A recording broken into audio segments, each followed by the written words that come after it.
This is the download from Sounds Profitable, your daily source for essential news in the business of podcasting. I'm Gavin Gaddis.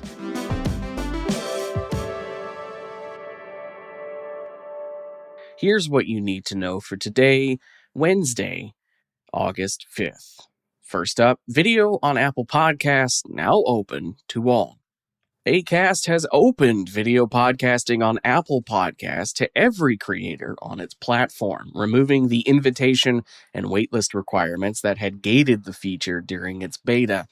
Shows that added video over the 4-month beta saw an estimated 25% increase in weekly sessions on Apple Podcasts, and creators can monetize the video through Acast Marketplace of more than 4,000 advertisers.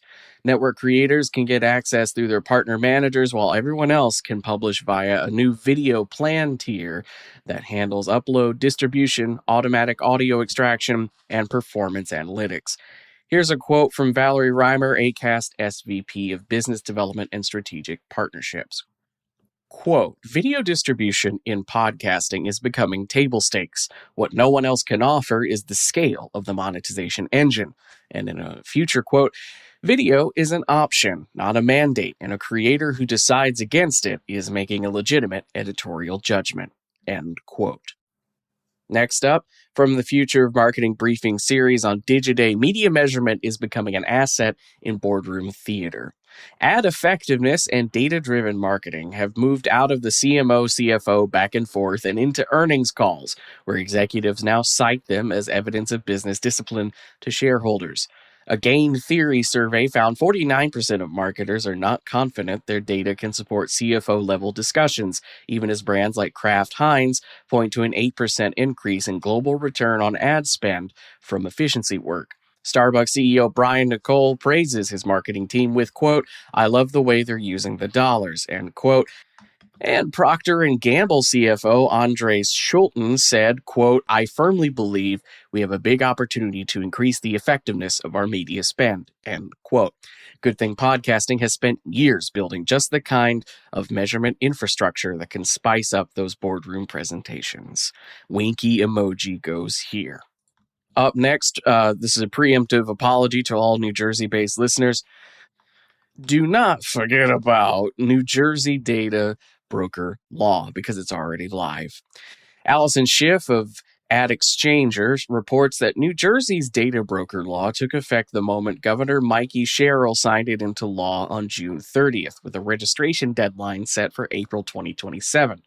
The law bans the sale of sensitive data, including health information, precise geolocation, financial account details, biometric data, immigration status, and data collected from children, and carries penalties of $50,000 per record with no cap.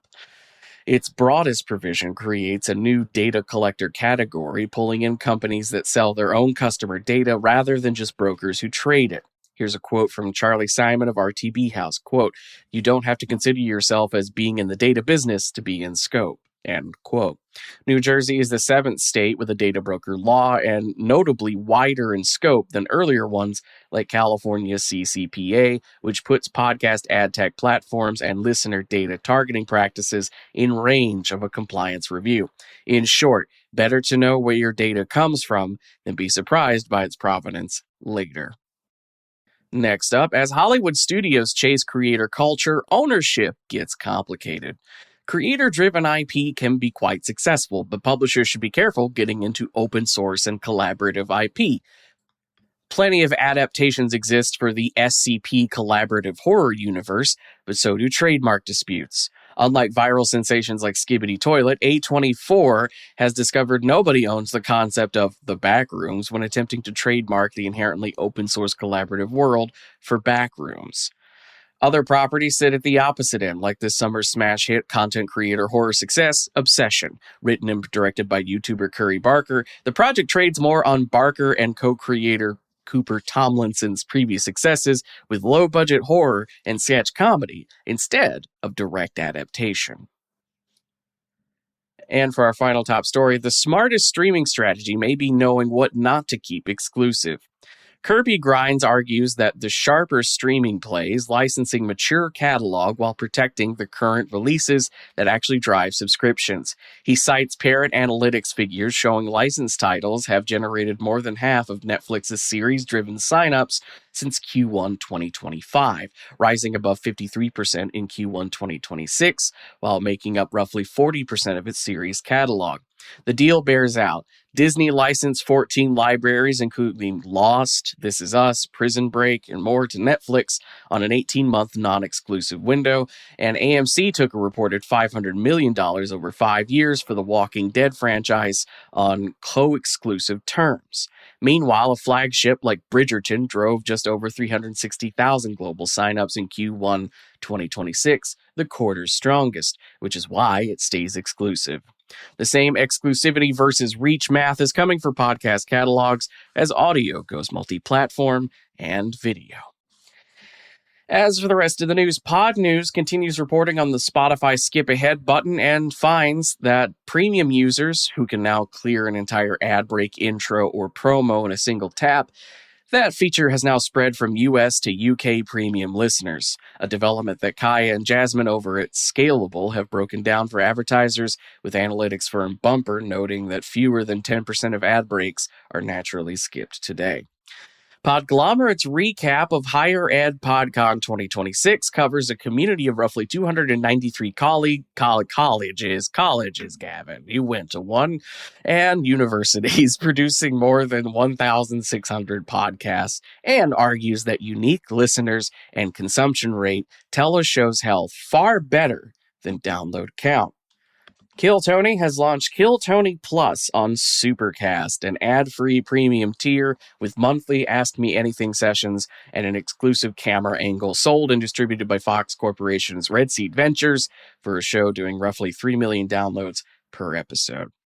Odyssey looks at Podchaser analysis and finds comedy delivers podcasting's youngest audience but defies genre labels, with a median listener age of 29 versus 32 overall, while female share swings from about 9% on shows like Kill Tony to 62% on Call Her Daddy.